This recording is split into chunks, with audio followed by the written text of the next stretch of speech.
Assalamualaikum warahmatullahi wabarakatuh. Perkenalkan, kami dari kelompok C yang akan mempresentasikan topik terkait metabolisme dalam keadaan berpuasa. Pada kesempatan kali ini, saya sebagai moderator yang akan membantu jalannya presentasi. Presentasi ini akan diawali dengan sebuah kasus klinis, kemudian dilanjutkan dengan pembahasan fisiologis metabolisme selama berpuasa, serta sesi diskusi di akhir. Berikut adalah deskripsi kasus yang menjadi latar belakang topik kami.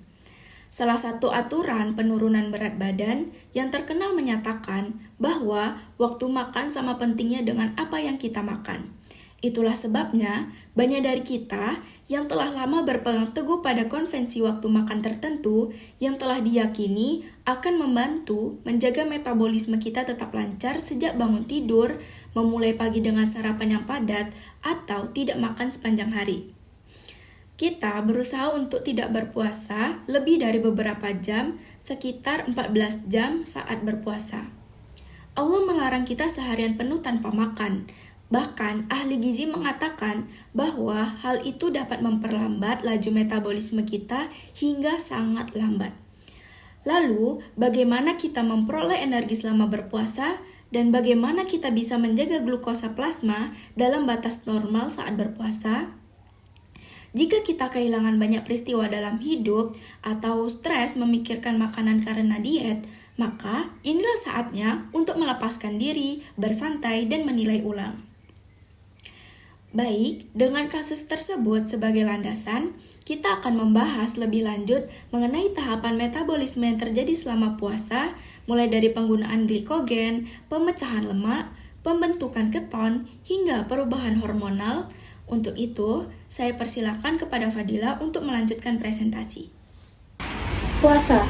Puasa adalah kondisi di mana seseorang tidak mengonsumsi makanan dan minuman dalam jangka waktu tertentu, sehingga tubuh akan mengalami transisi metabolik yang awalnya menggunakan glukosa dari hasil makanan, beralih pada pemanfaatan cadangan energi internal.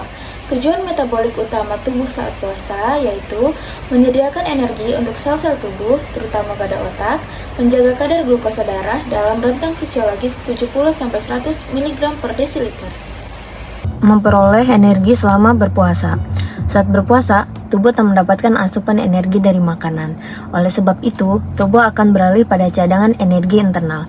Tubuh akan melakukan beberapa tahapan penyesuaian untuk mempertahankan pasokan energi yang cukup. 1.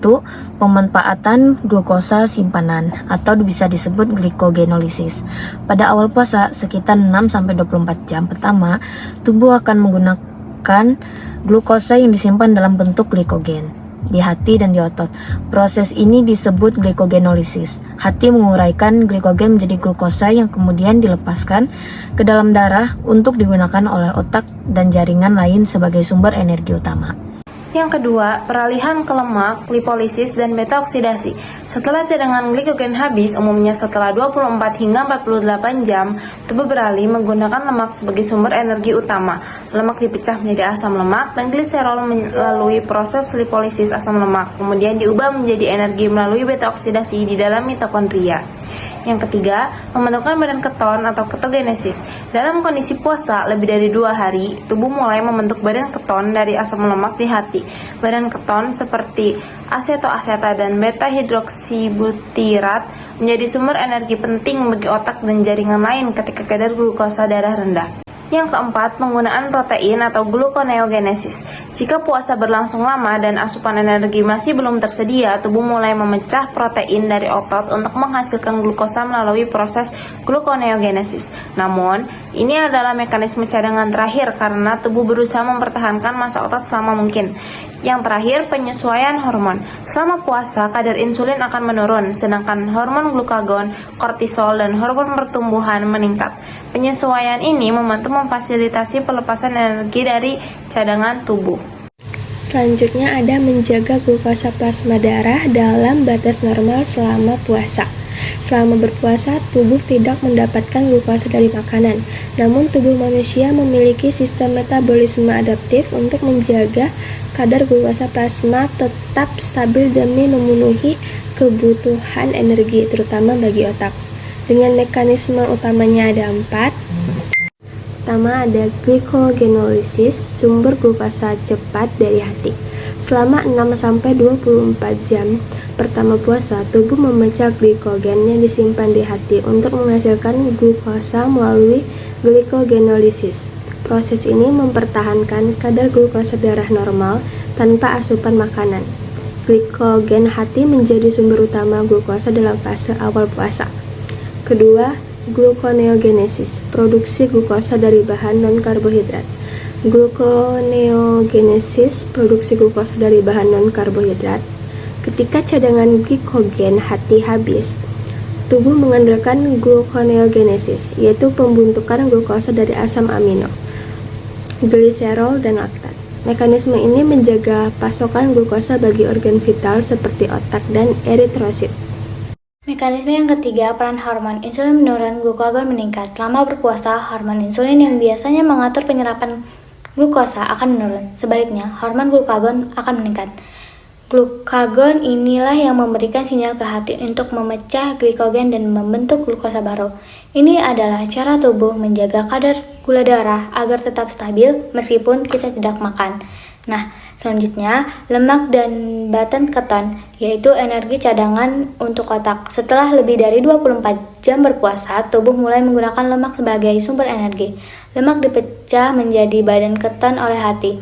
Badan keton ini bisa digunakan otak sebagai bahan bakar sehingga kita tetap bisa berpikir dan beraktivitas walaupun tidak makan.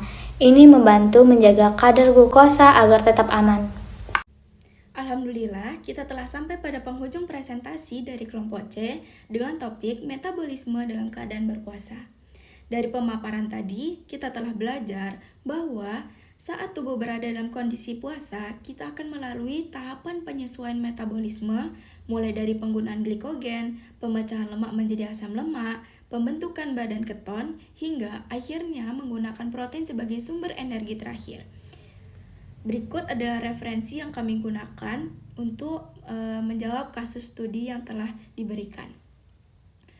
Semoga materi yang kami sampaikan dapat menambah pemahaman kita semua tentang bagaimana tubuh manusia beradaptasi secara fisiologis dalam kondisi tidak ada asupan makanan saat berpuasa.